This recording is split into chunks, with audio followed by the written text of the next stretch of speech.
llamo Mónica y soy de El Salvador. Hoy te voy a explicar cómo decir la hora en español. Comenzamos. Son las 12. Es la 1. Son las 2. Son las 3. Son las 4. Etcétera, etcétera. Como puedes ver, solamente tienes que acordarte que se dice es la 1. El resto se dice en plural. Ahora veamos cómo decir la hora más detalladamente. Son las 2 en punto. Son las 2:05. Son las 2:10. Son las 2:15. Son las 2:20. Son las 2:25.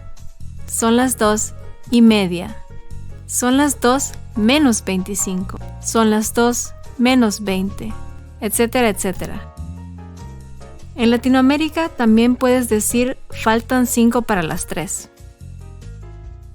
Para definir la hora del día, tienes que decir son las 5 de la mañana. Se dice de la mañana a partir de la 1 a.m. a las 12 p.m.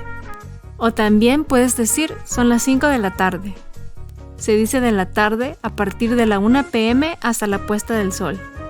Se dice son las 9 de la noche a partir de la caída de la tarde hasta medianoche. Son las 12 del mediodía. Son las 12 de la medianoche. ¿Todo claro?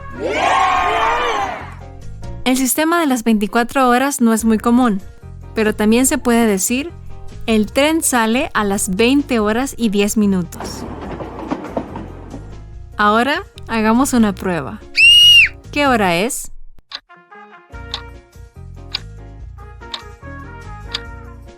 Son las 6 menos 10 o faltan 10 para las 6. ¿Qué hora es?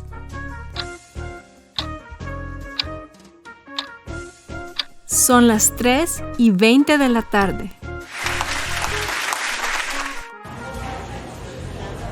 Hola, disculpa. ¿Me puedes decir qué hora es? Sí, claro.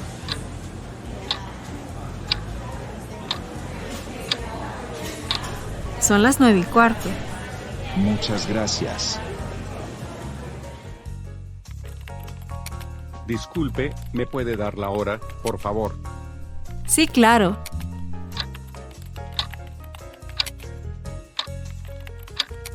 Son las 3 menos 20 de la mañana.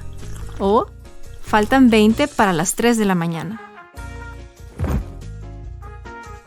Espero que te haya gustado este video. Si quieres practicar más, puedes visitar nuestra página web. También hay unos enlaces en la descripción de este video. ¡Hasta pronto!